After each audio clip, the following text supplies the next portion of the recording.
The stranger appeared just as the first drops turned into a downpour, carrying 2 umbrellas as though he had known she would need one. Delilah Jennings pressed herself against the locked door of Meadowsweet Florals, her canvas tote already darkening with rain, the bouquet of wildflowers inside wilting before her eyes. She had stayed late arranging centerpieces for a wedding tomorrow, and now the shop owner had left without her realizing it, locking her out in the growing storm. The street was empty. Her phone sat charging on her workbench inside, useless. Then he was there. White hair falling past his collar, skin pale as moonlight, dressed in a charcoal coat that looked expensive even in the rain. He held an umbrella in each hand, both black with silver handles that caught the streetlight. He extended one toward her without a word. Delilah hesitated. Her mother had warned her about strangers, but rain was soaking through her sweater, and he stood a respectful distance away, waiting. "Thank you," she said, taking the umbrella. Her fingers brushed his, ice cold despite the summer night. He opened the second umbrella over himself and smiled slightly. "You looked stranded." "I was." She stepped away from the shop door, adjusting the umbrella's height. "I am. My phone's inside, and I live 6 blocks from here. Then I will walk the same direction until our paths diverge." His voice carried an accent she could not place, something old-world and formal beneath the modern phrasing. They started walking, each under their own umbrella, separated by 3 feet of rain, dark sidewalk. Delilah glanced sideways at him. He moved with perfect posture, shoulders back, chin level, as though he were walking through a palace instead of a forgotten neighborhood street. Water pooled in the gutters and rushed toward the drains. Thunder rumbled somewhere distant. "I'm Delilah," she offered. "Bastien Nightraven." He said it like a complete sentence, no apology or explanation. "That's a very unique name." "It is a very old one." He looked at her fully then, and his eyes caught her breath. Silver gray, bright even in the storm's dimness, framed by white lashes, beautiful and unsettling all at once. "Your flowers are drowning." She looked down at her tote. Water had soaked through the canvas entirely. "They were extras from work. I was going to keep them." "What do you do with flowers?" "Arrange them, sell them, make people's bad days better." She smiled despite the ruined bouquet. "It sounds simple, but flowers matter. They're how people say things they can't figure out how to say with words." Bastien was quiet for a moment, considering. "That's not simple at all." They reached the corner where the street split. Delilah's apartment was to the left. Bastien stopped, looking right, then left again. Then he did something unexpected. He folded his umbrella closed with a smooth, decisive motion and stepped under hers, close enough that their shoulders nearly touched. Her heart kicked against her ribs. "What are you doing?" Walking closer, his voice was calm, matter-of-fact. "If that is acceptable." Rain drummed against the umbrella above them. Delilah realized she was holding her breath. He smelled like rain and something else, something crisp and cold like winter air. "Why?" "Because I would like to." He met her eyes, and there was something raw in his gaze, something that looked almost like loneliness. "Because you spoke about flowers as though they were important, and I have not had a conversation that felt real in a very long time." Delilah knew she should say no, knew she should take the second umbrella, thank him politely, and go home alone. But there was something magnetic about him, something that made her want to keep talking, keep walking, keep standing in this small circle of dryness while the world poured down around them. "Okay," she said softly. They walked the remaining 5 blocks pressed close together beneath her umbrella while he carried his folded one. He asked about her work, her life, why she had chosen flowers. She found herself talking more than she usually did, telling him about growing up in her grandmother's garden, about dropping out of business school to apprentice at Meadowsweet, about the particular satisfaction of making something beautiful that would only last a week. "Mortality makes things precious," Bastien said quietly. "I've never thought of flowers as mortal, but I guess they are." She looked up at him. Rain misted sideways under the umbrella's edge, speckling his pale cheek. "What do you do?" He hesitated, and for the first time his confidence wavered. "I manage a family business, old estates, older money, very tedious politics." "That sounds lonely." "It is." The admission seemed to surprise him. Profoundly. They reached her building, a converted brownstone with a blue door and window boxes she kept full of petunias. Delilah stopped at the bottom of the steps. She did not want to go inside. She wanted to keep walking through the rain with this strange, sad, beautiful man who looked at her like she was something rare. "Thank you for the umbrella," she said. "Both of them." Bastien smiled then, really smiled, and it transformed his face entirely. "Keep it. I have many. When will I see you again?" The question left her mouth before she could stop it. His smile faded into something more serious, more cautious. "Do you want to?" "Yes." He reached into his coat and produced a card, heavy stock with raised lettering, an address in the historic district, no name, no explanation. "Tomorrow night, 8 o'clock. If you come, I will explain everything." "Everything?" "Who I am. Why I carry 2 umbrellas." His eyes held hers. "Why I cannot stop thinking about the way you speak of dying things as though they matter." Delilah took the card. Her fingers brushed his again, cold and solid. "I'll be there." She watched him walk away into the rain, umbrella still folded, getting soaked. He did not seem to notice or care. He rounded the corner and disappeared, and only then did she realize she was shaking, though whether from cold or something else entirely, she could not say. Inside her apartment, she put the card on her table and stared at it until the rain stopped. The address led to a mansion that did not belong in the modern world. Delilah stood outside the iron gates the next evening, clutching her purse and second-guessing everything. The building rose 3 stories, all gray stone and Gothic windows, surrounded by walls and gardens that blocked it from the street. A bronze plaque near the gate read, "Nightraven House, 1703. Before she could press the intercom, the gates swung open soundlessly. A woman waited at the front door, tall, white-haired, dressed in a severe black suit. Her skin was the same pale shade as Bastien's, her eyes the same unnatural silver. She looked Delilah up and down with obvious disapproval. "You are the florist," not a question, an accusation. "I'm Delilah Jennings. Bastien invited me." The woman's mouth thinned. "I am aware. I am Seraphine Morgrave, steward of this house. Follow me." The interior was exactly as Delilah had imagined, and nothing like it at once. High ceilings, dark wood, velvet curtains, oil paintings of stern figures in antique dress. But also modern lighting, sleek furniture, a tablet mounted on the wall displaying security feeds, old and new layered together, neither quite winning.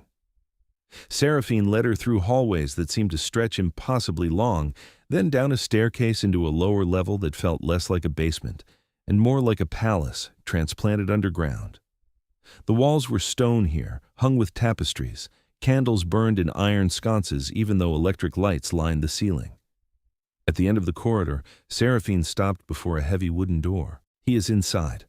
I will tell you once, mortal, because I believe in clarity." Seraphine's voice was ice. "You do not belong here.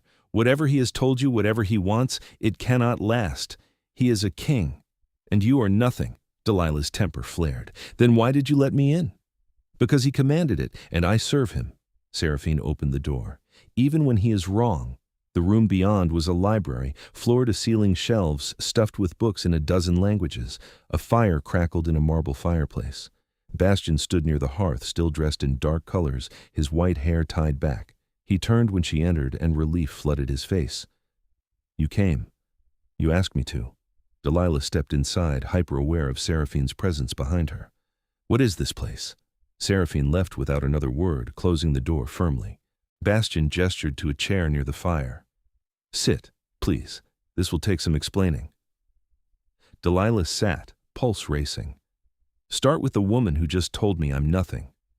Seraphine is protective and old-fashioned. Ignore her." Bastien remained standing, hands clasped behind his back, posture rigid. "I need to tell you something that will sound impossible. Try me. I am not human." He said it simply, watching her face. "I am vampire. King of the Eastern Territories, head of 7 noble houses, ruler of a world that exists beneath and alongside yours. I am 342 years old. I drink blood to survive, and I cannot walk in sunlight without burning." Delilah stared at him. Her first instinct was to laugh, but his expression was completely serious. Her second instinct was to run, but her legs felt numb. "You're joking." "I am not. Vampires aren't real." Bastien moved then, faster than her eyes could track. One moment he stood by the fire, the next he was beside her chair, crouched to her eye level. His mouth opened slightly, and she saw fangs, delicate and sharp, where canines should be. Not Halloween costume fangs, real, bone-white and curved and deadly. She stopped breathing.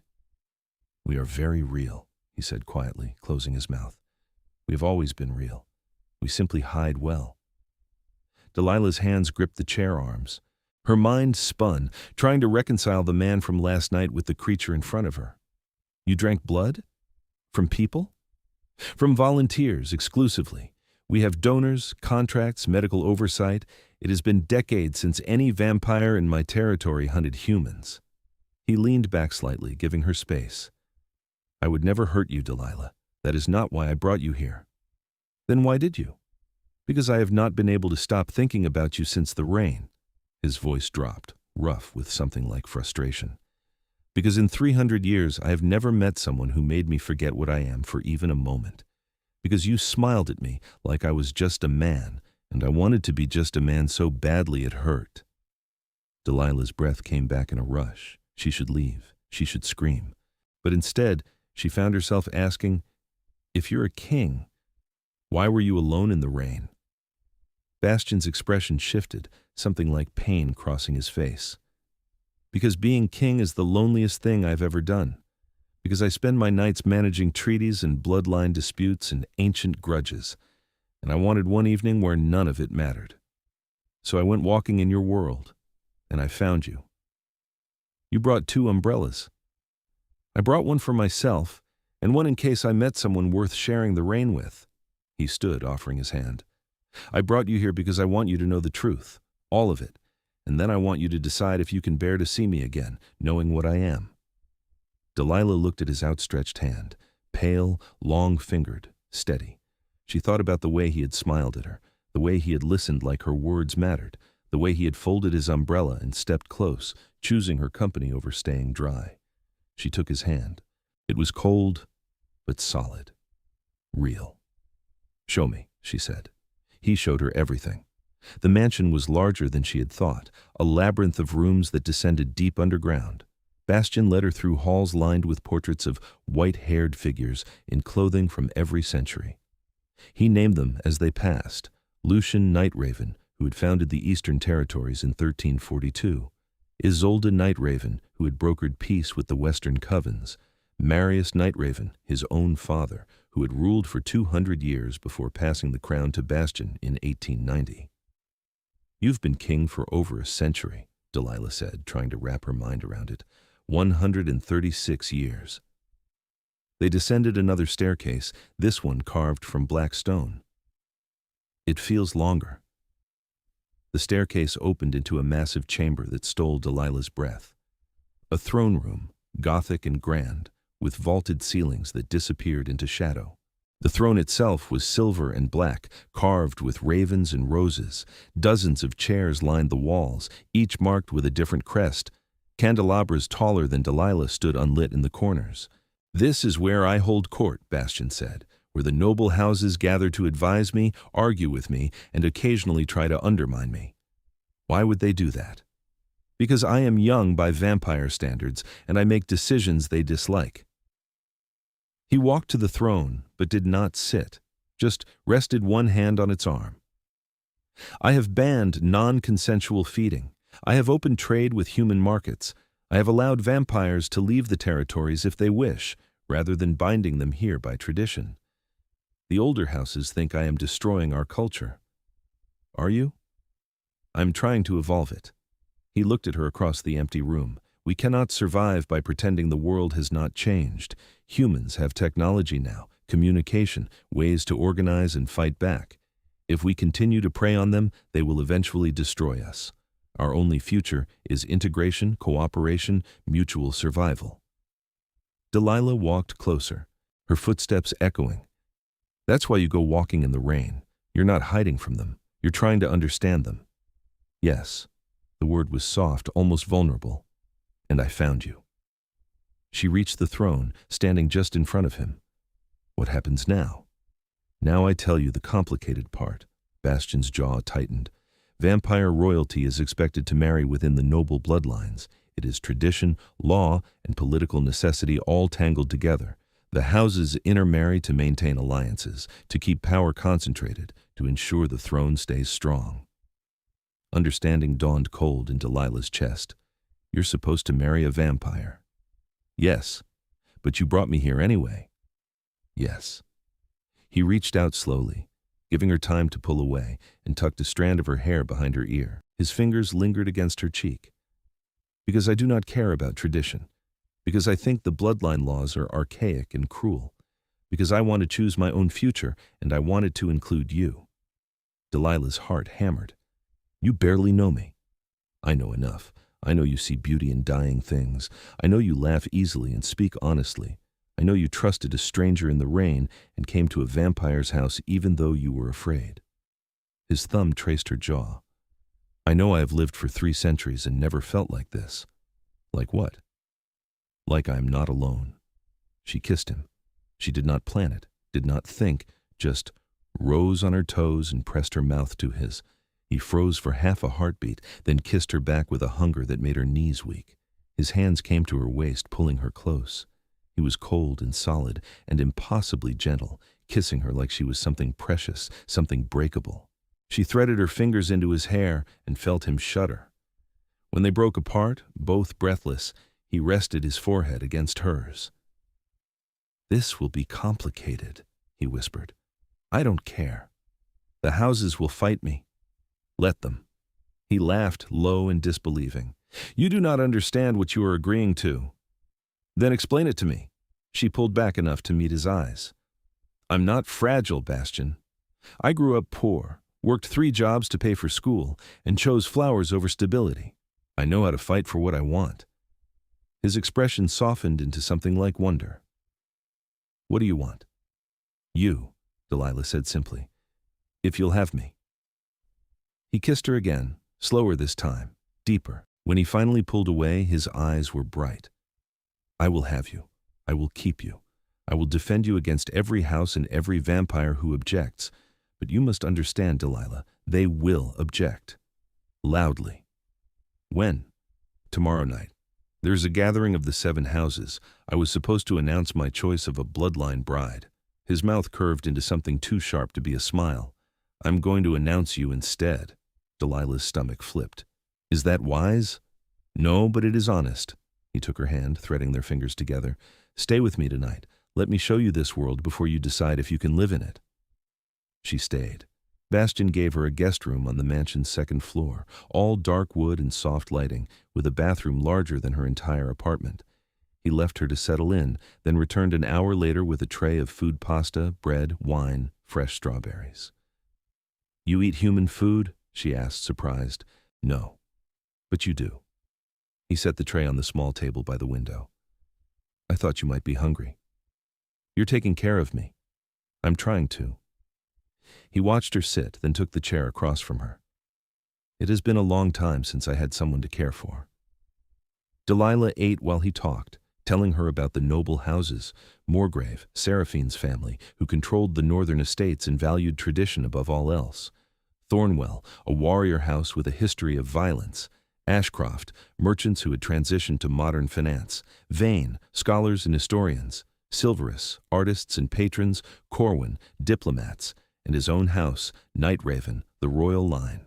Each house has a vote on major decisions, Bastien explained. I need at least 4 of the 7 to support me, or I lose the throne. They can remove you? If enough houses unite against me, yes, it has happened before. Kings who grow too tyrannical or too weak are replaced. He leaned back in his chair. Right now I have Nightraven, obviously, and Ashcroft supports my economic reforms.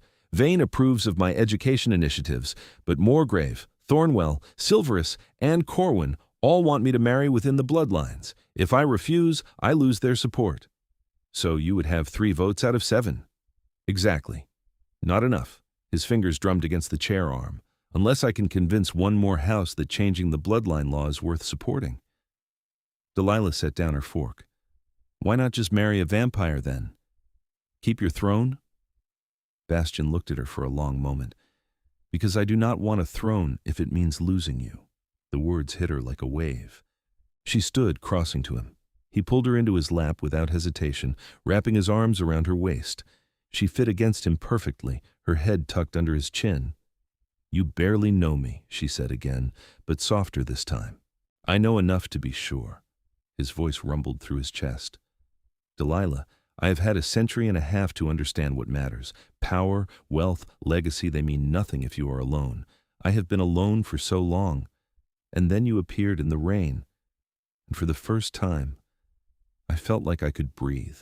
She turned in his lap to face him, straddling his thighs.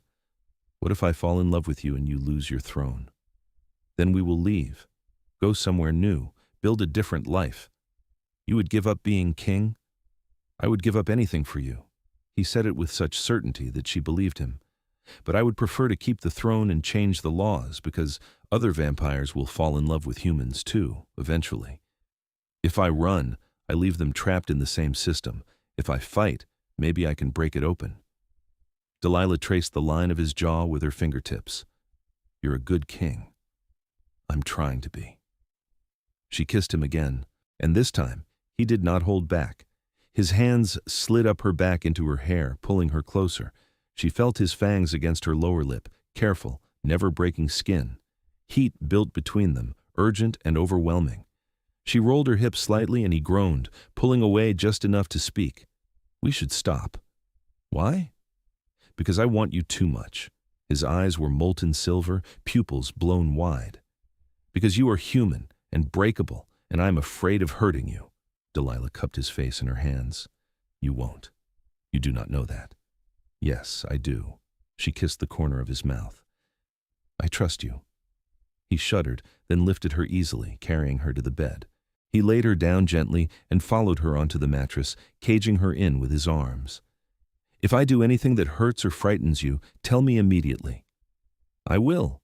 He kissed her until she forgot her own name, then spent the rest of the night proving that vampires could be gentle, reverent, and entirely devoted. By the time the sky outside began to lighten, Delilah lay boneless and satisfied in his arms, listening to him talk about the sunrise he could not see. "I miss it sometimes," he admitted, stroking her hair. "The warmth. The light." "I'll describe it to you," Delilah murmured, half asleep. Every morning, he repeated, and she could hear the smile in his voice. She fell asleep to the sound of his heartbeat slower than hers, but steady, and dreamed of rain and umbrellas, and a future that should have been impossible. The gathering of the 7 houses began at midnight. Delilah wore a dress Bastien had provided, deep green silk that fit her perfectly and made her feel like she was playing dress-up in someone else's life. He had insisted she stay upstairs until he called for her, but she could hear the noise even from the 2nd floor, voices echoing up from the throne room, sharp and argumentative. Seraphine appeared in the doorway, her expression glacial. "He is asking for you." Delilah stood, smoothing the dress. "How bad is it?" "Worse than he anticipated." Seraphine's eyes narrowed. "They know about you. Someone saw you arrive last night and spread the word. The houses are already divided." "Will he lose?" "Almost certainly." Seraphine stepped aside to let her pass. "But he will not change his mind, no matter how I have argued.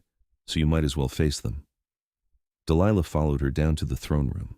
The noise grew louder with each step, voices overlapping, some shouting. When they reached the entrance, Seraphine pushed open the doors and the room fell silent. Dozens of vampires turned to stare. They were beautiful and terrifying, all of them. White-haired, pale-skinned, dressed in everything from modern suits to Victorian gowns. Their eyes tracked Delilah like predators watching prey. She forced herself to walk forward, chin up, refusing to show fear. Bastien stood before the throne, dressed in black and silver, a circlet of dark metal resting on his white hair. He looked every inch a king, powerful, commanding, untouchable. But when he saw her, his expression softened. "Delilah," he extended his hand. She crossed the room, aware of every eye on her, and took it. His fingers closed around hers, cold and reassuring. A woman stepped forward from the gathered vampires, tall and regal in a gown of midnight blue. Her hair was pure white, twisted into an elaborate crown of braids. "Is this the human, Your Majesty?" "This is Delilah Jennings," Bastien said calmly, "and I have asked her here to introduce her to the 7 houses." Introduce her as what? The woman's voice was silk over steel. A curiosity? A pet? As my choice. Bastien's hand tightened on Delilah's. As the woman I intend to court, to bond with, and eventually to marry. The room erupted. Vampires surged forward, shouting over each other. Delilah caught fragments. Disgrace, mortal, bloodline, tradition. A man with a scarred face and silver eyes stepped forward, his voice cutting through the chaos.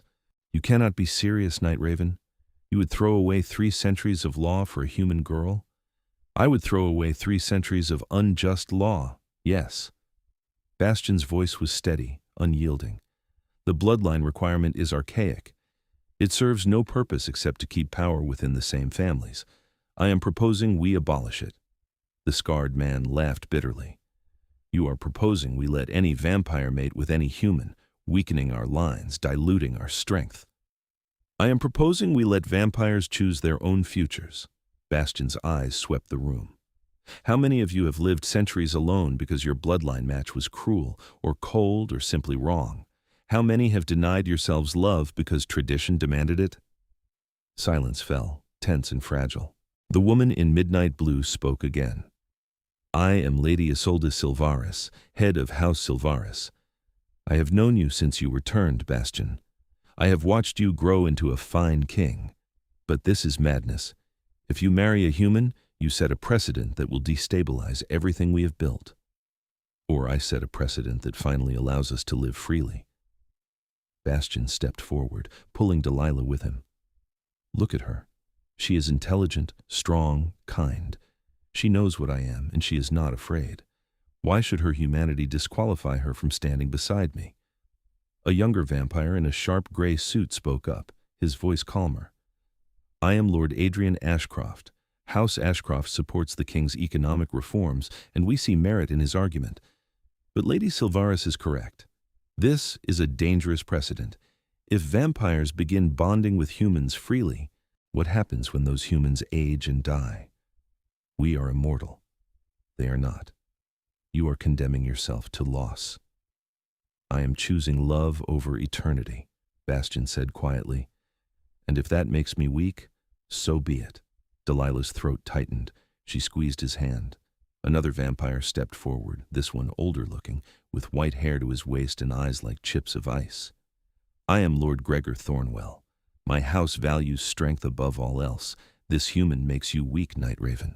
I call for a vote of no confidence. The room went deadly still. Bastien's expression did not change. You would remove me from the throne over this? If you refuse to honor our traditions, you are unfit to rule. Gregor's voice was cold. I move that we vote tonight. Those in favor of removing King Bastien Nightraven from power, declare now. Delilah's heart stopped. Gregor raised his hand. House Thornwell votes to remove. The woman in midnight blue hesitated, then raised her hand as well. House Silvaris votes to remove. Seraphine stepped forward, her face a mask of duty. House Morgrave votes to remove. 3 votes. Lord Adrian Ashcroft shook his head. House Ashcroft supports the king. We vote to uphold his rule. A slender vampire in scholar's robe spoke next, her voice soft. House Vane believes in progress. We vote to uphold. An elegant vampire in a tailored suit added, House Corwin values diplomacy and change. We vote to uphold. 3-3. Everyone turned to the last house. A vampire in the back stepped forward, young-looking but with ancient eyes. He wore modern clothes, jeans, and a leather jacket, and his expression was unreadable. House Ravencrest abstains, he said flatly. The room exploded into chaos again. Bastien's hand on Delilah's was the only thing keeping her grounded. You cannot abstain, Damien, Gregor roared. This is a vote of no confidence. The young vampire Damien shrugged. And I am not confident either way. The king makes a fair point, but the consequences are unclear. I will not condemn him, but I will not support this specific decision either. Ravencrest abstains. Gregor turned to Bastien, fury twisting his features. Then we are deadlocked. 3 to remove, 3 to uphold, 1 abstention. By law, you remain king, but you have no mandate to change the bloodline law. If you marry this human, we will call another vote, and next time, we will win. Then I will spend the time between now and then convincing you otherwise. Bastien's voice was steel. This gathering is over. All of you, leave my house." The vampires filed out slowly, shooting dark looks at Delilah as they passed. Seraphine left without a word, her face unreadable. Lord Adrian paused to nod respectfully at Bastien before departing. When the room was finally empty except for the two of them, Bastien let out a long breath. "I am sorry you had to witness that. You almost lost your throne for me." Delilah's voice shook. "Almost is not the same as lost." He pulled her into his arms, holding her tightly. "And I meant what I said. I will change their minds. I have time." "How much time?" "House law states that a king must marry within 5 years of declaring intent, or the declaration is void." He pulled back to look at her.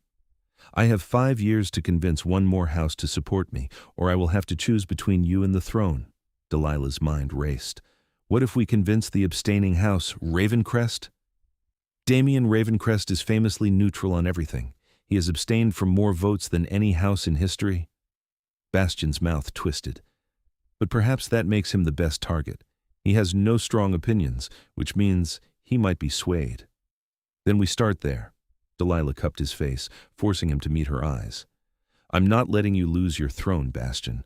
You're a good king, and your people need you. We'll fight this together." He kissed her forehead, her cheeks, her mouth. "I do not deserve you." "Probably not," she said, smiling despite everything. "But you're stuck with me now." They spent the rest of the night planning their strategy, and by the time the sun rose, Delilah knew one thing for certain. She was falling in love with a vampire king, and she would fight heaven and hell to keep him. The weeks that followed were a whirlwind of vampire politics and stolen moments. Delilah moved into Nightraven House officially, taking a suite near Bastien's chambers. She kept her job at the flower shop, insisting she needed something normal to anchor her, and Bastien arranged for a car to take her back and forth each day. The human world and the vampire world began to blur together in strange ways. She would spend her mornings arranging roses and peonies, then her evenings attending court sessions where vampires argued about territory disputes and blood rights. Bastien courted her properly, old-fashioned and earnest. He brought her flowers, night-blooming jasmine, and moon orchids that only grew in vampire-tended gardens. He took her to the mansion's library and read to her in 6 languages. He taught her to dance, waltzing her around the empty throne room at midnight while invisible musicians played from speakers hidden in the walls. "I am trying to do this correctly," he told her one night, holding her close as they swayed to a centuries-old melody. "I have never courted anyone I truly cared for." "What about before? In 300 years, you never loved anyone?" "I had dalliances, arrangements, but never love. Never this." He dipped her gently, then pulled her upright again. "You are the first person who has ever made me feel like I am more than my crown."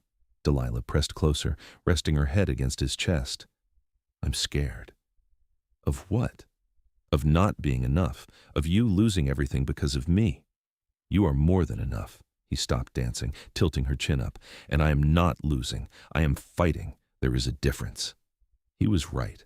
He was fighting, and slowly, impossibly, he was making progress. Lord Adrian Ashcroft became an unexpected ally.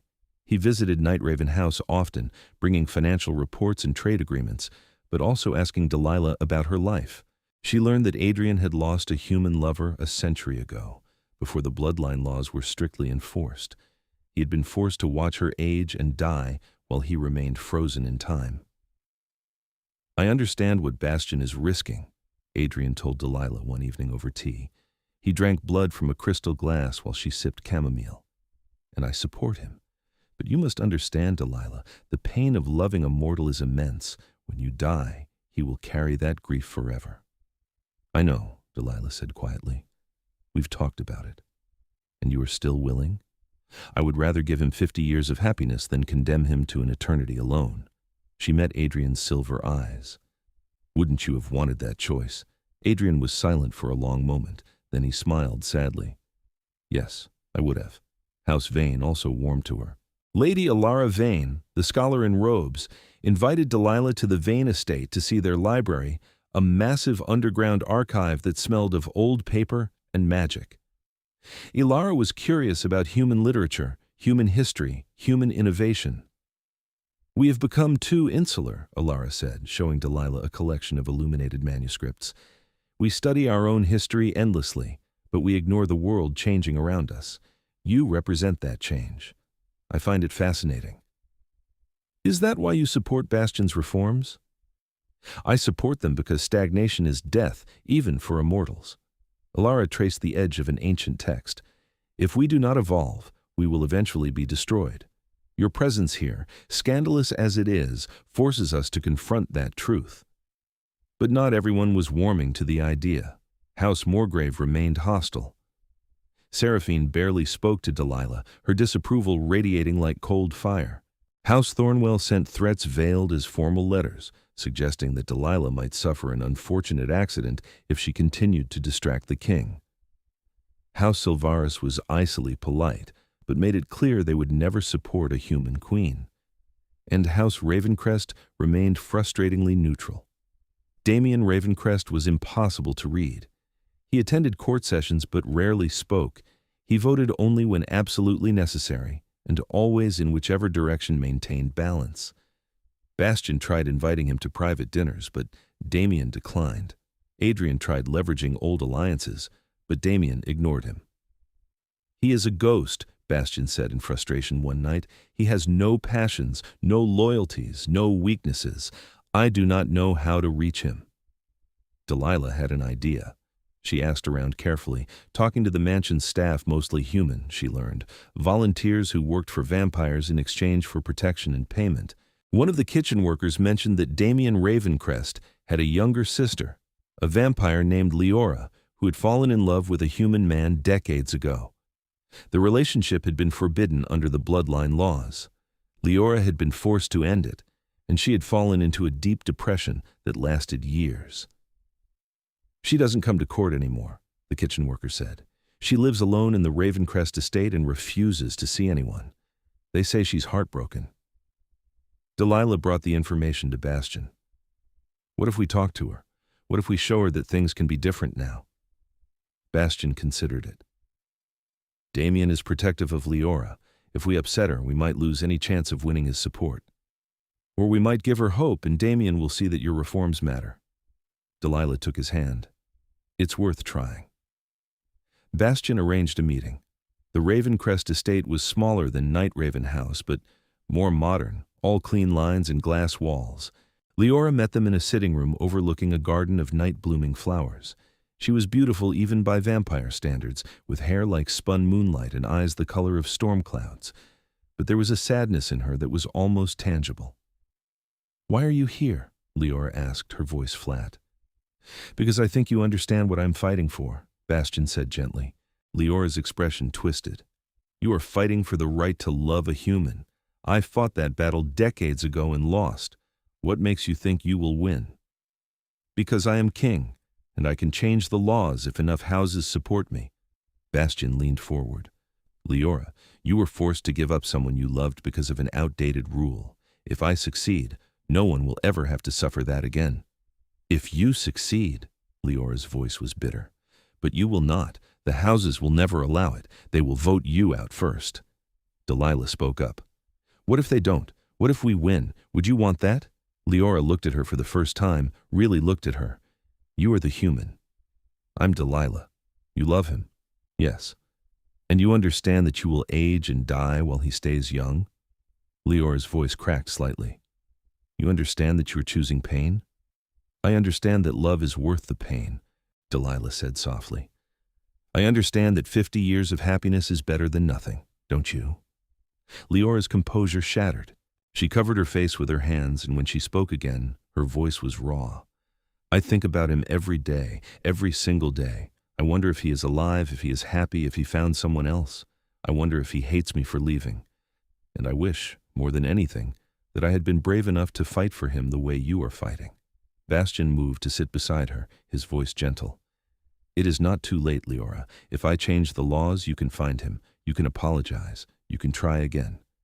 It has been 40 years. He is probably married, old. Or he is still waiting." Delilah sat on Leora's other side. "You will never know unless you try." Leora lowered her hands, tears streaking her pale cheeks. "What do you need from me?" Talk to your brother, Bastien said. Tell him why this matters. Tell him that the bloodline laws destroy lives and it is time to change them. Leora nodded slowly. I will try. They left the Ravencrest estate with a fragile new hope. But Delilah knew it was not over yet. The real battle was still ahead. 2 months after the first gathering, the 7 houses convened again. This time, the atmosphere was different. Word had spread about Delilah, about Bastien's determination, about the king who was willing to risk everything for love. Some vampires saw it as romantic. Others saw it as weakness. The throne room was packed with observers from all 7 houses, everyone waiting to see what would happen. Bastien stood before the throne with Delilah at his side.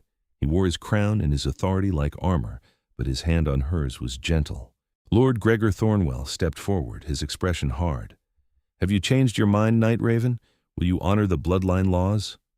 No, Bastien said calmly. I am here to propose a formal amendment. I move that the bloodline marriage requirement be abolished, effective immediately, allowing all vampires to choose their partners freely. Gregor's face darkened. Then we vote again. House Thornwell moves to remove the king from power. House Morgrave seconds, Seraphine said coldly. Lady Isolde Silvaris stepped forward, her midnight blue gown shimmering. House Silvaris has reconsidered. We do not approve of the king's choice, but we acknowledge that he has ruled well for over a century. Removing him over a personal matter sets a dangerous precedent. House Silvaris withdraws its vote to remove. Gasps echoed through the room. Gregor turned to Isolde, furious. You would betray tradition? I would preserve stability. Isolde's voice was ice. Bastien Nightraven is a good king. I will not depose him, but neither will I support this amendment. House Silvaris abstains. Bastien's grip on Delilah's hand tightened. Lord Adrian Ashcroft spoke next. House Ashcroft supports the amendment and the king. Lady Alara Vane added, House Vane supports the amendment and the king. Lord Corwin, the diplomat, hesitated, then nodded. House Corwin supports the king, but abstains on the amendment. We need more time to consider the ramifications. Gregor looked ready to explode. House Thornwell opposes the amendment and moves to remove the king. Seraphine's voice was stone. House Morgrave opposes the amendment and moves to remove the king. 2 to remove, 2 to support, 2 abstentions, and 1 house left. Everyone turned to Damien Ravencrest. He stood at the back of the room, his expression unreadable.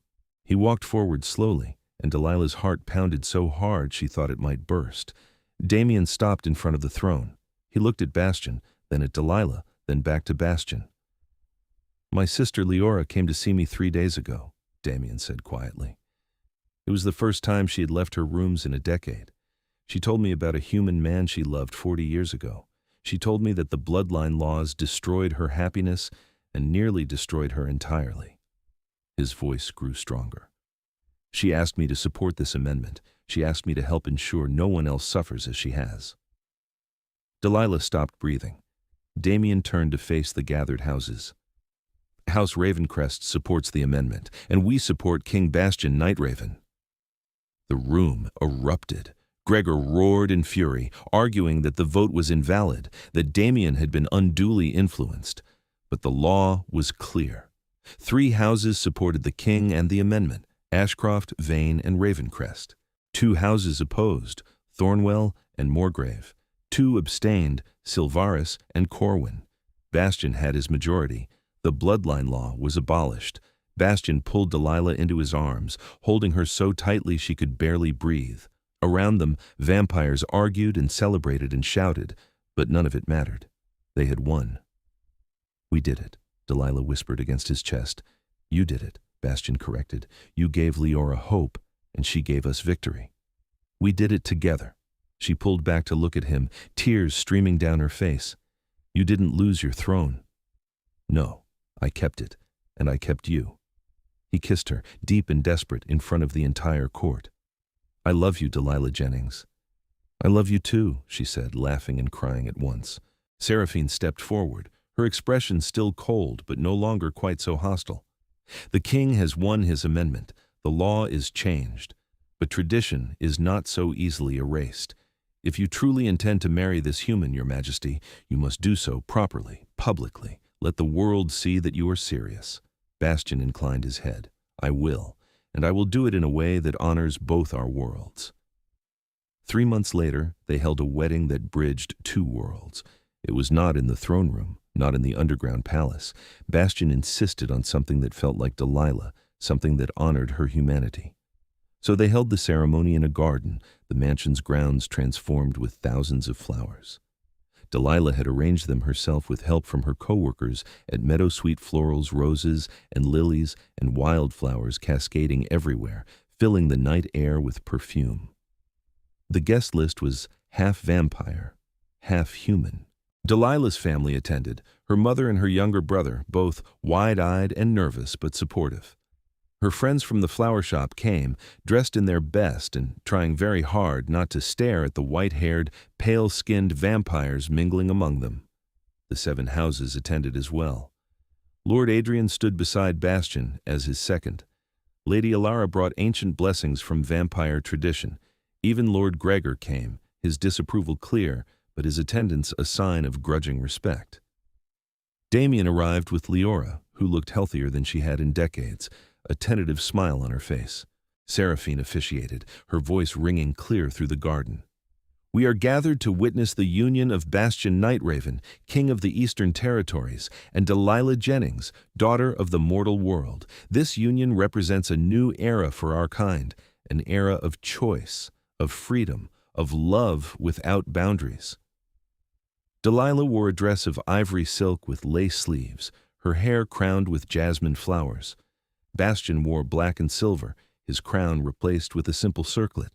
They stood facing each other beneath an arch woven with roses, and when it came time for vows, Bastien spoke first. I have lived for 3 centuries, he said, his voice carrying to every corner of the garden. I have seen empires rise and fall, have ruled a kingdom and borne the weight of a crown, but none of it meant anything until I met you. You taught me that immortality without love is just endless loneliness. You taught me that tradition without compassion is just cruelty. You taught me what it means to be brave. His voice softened. I vow to love you for as long as you live. I vow to cherish every moment we have together, and when you are gone, I vow to carry your memory with me forever, a light in the darkness. Delilah's tears fell freely. I do not have centuries to give you. I do not have power or immortality or ancient wisdom. All I have is this one short, fragile human life. But I give it to you freely and completely. I vow to stand beside you, to support your rule, to love you with everything I am. I vow to make every day count, to fill our time with joy and laughter and all the small, beautiful things that make life worth living. And I vow that when my time ends, I will leave you with enough love to last an eternity. There was not a dry eye in the garden, vampire or human. Seraphine smiled, actually smiled, and said, Then, by the power vested in me by the laws of this court and this land, I declare you bound. You may seal your union. Bastien kissed her as the garden erupted into applause, and Delilah felt like she was flying. The reception lasted until dawn. Music played, a blend of modern songs and ancient melodies. Vampires and humans danced together, cautiously at first, then with growing ease. Delilah's mother cornered Bastien at one point and told him firmly that if he ever hurt her daughter, immortal or not, he would answer to her. Bastien promised solemnly that he would protect Delilah with his life. As the sky began to lighten, Bastien pulled Delilah away from the crowd. They walked through the garden, past the flowers and the lights, to a quiet corner where a fountain bubbled softly. I have something for you, he said. He produced a small box, and inside was a ring, silver with a single black diamond, simple and elegant. It was my mother's, Bastien said quietly. She wore it for 200 years. I would be honored if you wore it now. Delilah let him slip it onto her finger, and it fit perfectly. It's beautiful. You are beautiful. He pulled her close, resting his forehead against hers. Thank you for choosing me. Thank you for fighting for me.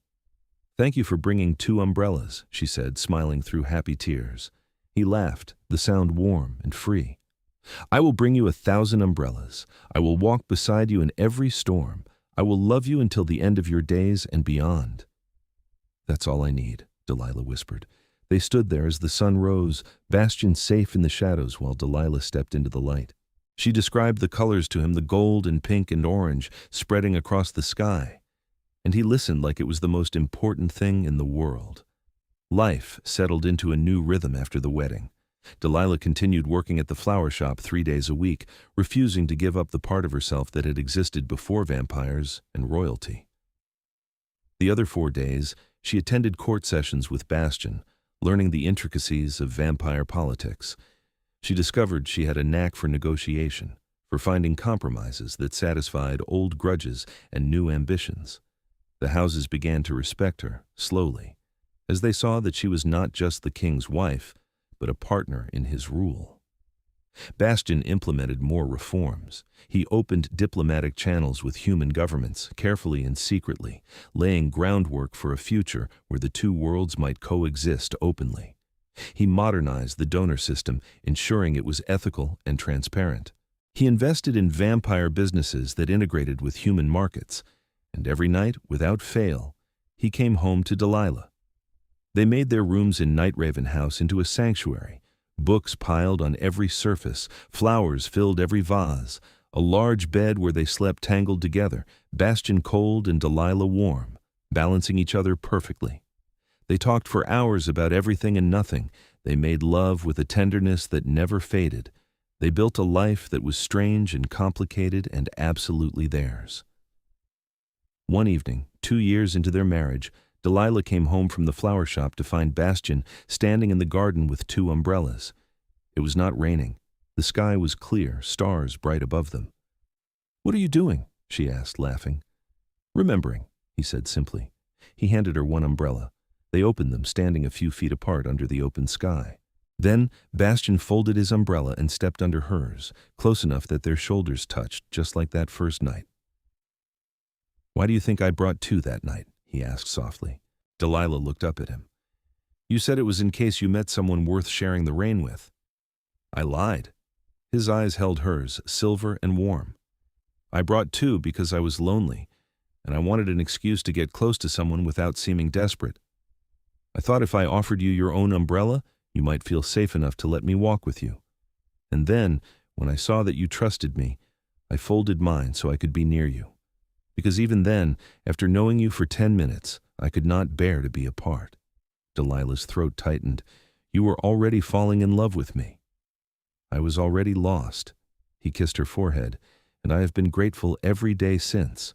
She closed the umbrella and pulled him into the house, and they spent the rest of the night proving that love, mortal or immortal, was always worth fighting for.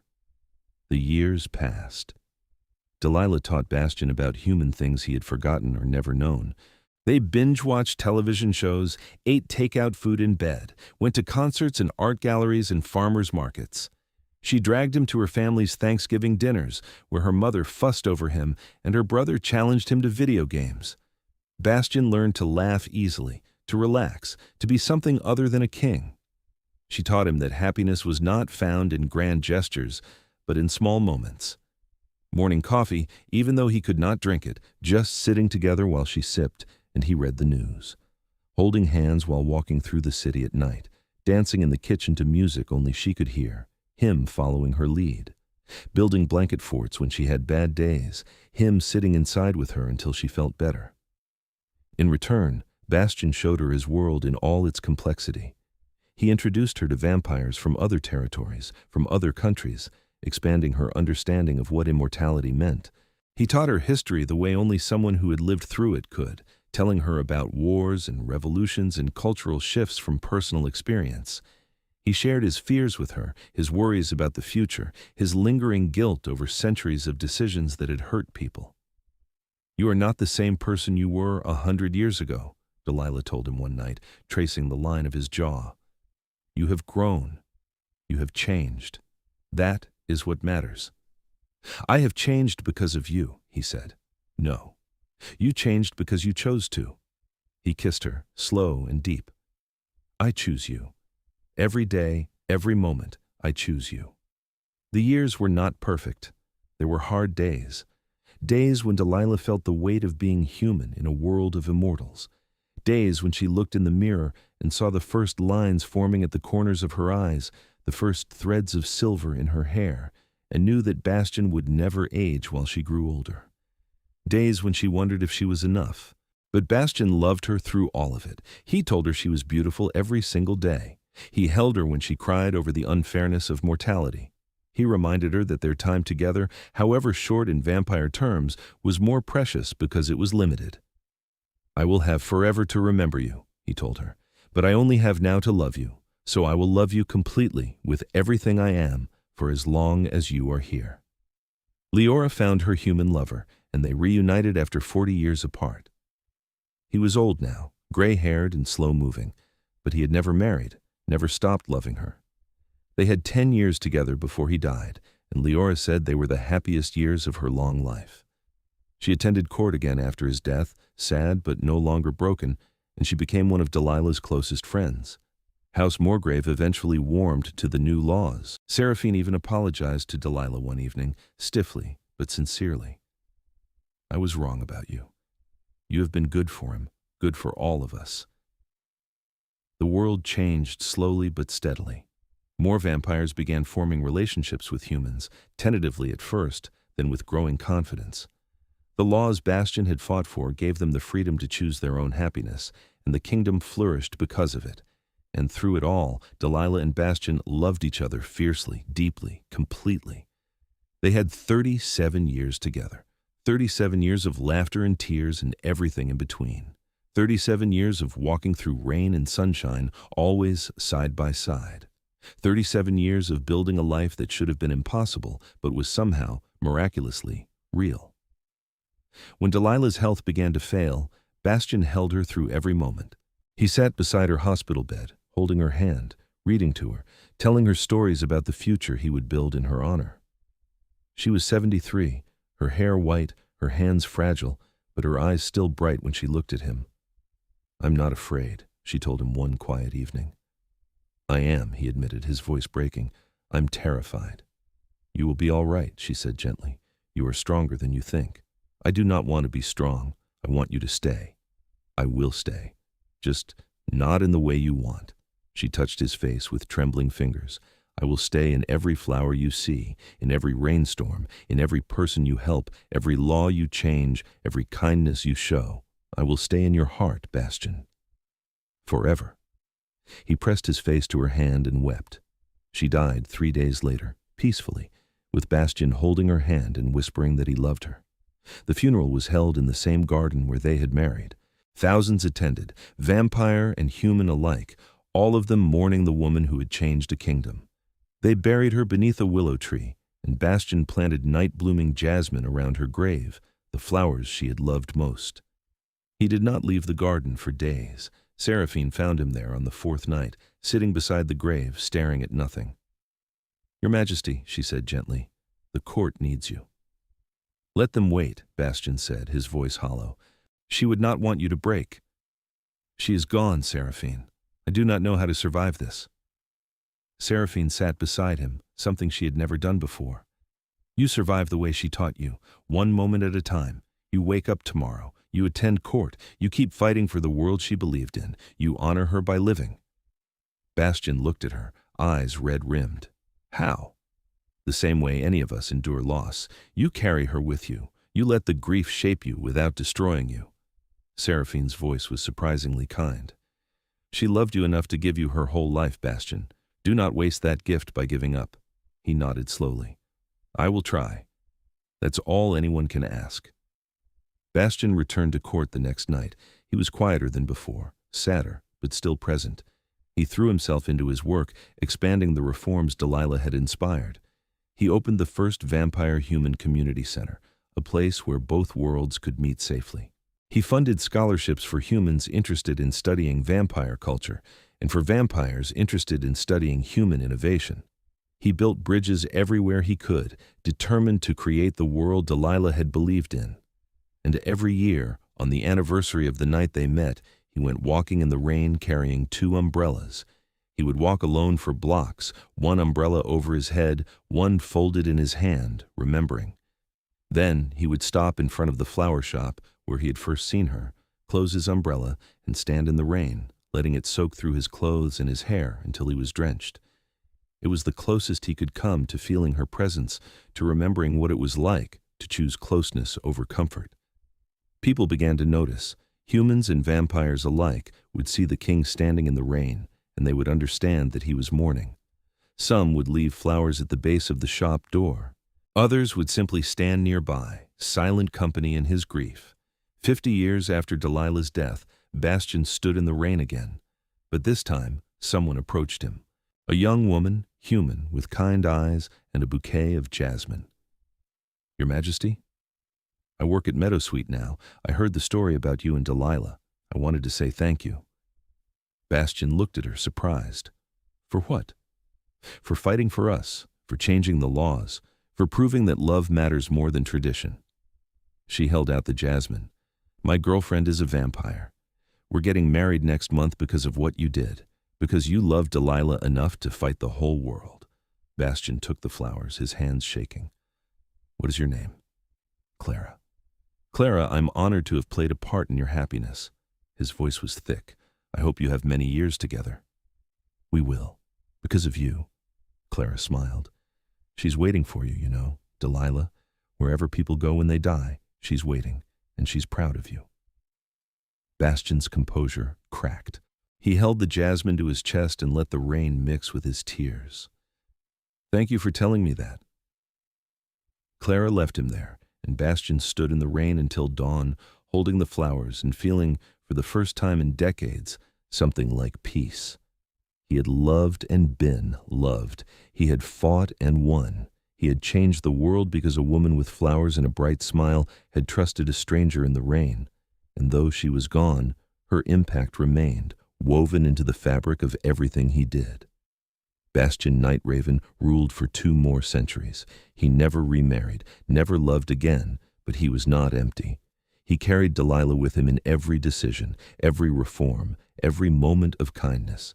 He built a kingdom where love was celebrated, where choice was sacred, where no one had to sacrifice their happiness for tradition. And every year, without fail, he walked in the rain with 2 umbrellas, remembering the night his life had changed forever. When he finally stepped down from the throne at the age of 642, he did so in a public ceremony held in a rain-washed square. The court gathered, 7 houses strong, along with hundreds of humans and vampires who had come to honor his reign. He stood before them with 2 umbrellas, one open above his head, one folded in his hand. "I have been your king for over 400 years, Bastien said, his voice carrying across the square. "I have made mistakes and victories in equal measure, but the greatest thing I ever did was love a mortal woman named Delilah Jennings. She taught me that happiness is not found in power or eternity, but in choosing to walk closer to the people we love, even when it is inconvenient, even when it is hard, even when the world tells us we should stay apart." He closed the open umbrella and held both folded at his sides. "I am stepping down from the throne to make space for new leadership, new ideas, new futures, but I leave you with this. Love is always worth fighting for. Connection is always worth the risk. And sometimes the bravest thing you can do is fold your umbrella and step into someone else's shelter, choosing closeness over distance." The square erupted into applause, rain falling softly on the gathered crowd. Bastien handed the crown to his successor, a young vampire from House Vane who had proven wise and compassionate. Then he walked away from the throne, out of the square, into the rain. He did not carry an umbrella this time. He let the rain soak him completely, tilting his face to the sky, and he smiled. Somewhere, in memory or spirit or the simple persistence of love, Delilah was waiting. And Bastien knew with absolute certainty that when his time finally came, she would be there. They would walk together again, under one umbrella, closer than the rain. But until then, he would live. He would honor her memory by embracing the world she had loved, by protecting the changes they had fought for together, by being the man she had believed he could be. The rain fell, and Bastien walked through it, carrying nothing but love and the weight of beautiful memories, and he was at last at peace.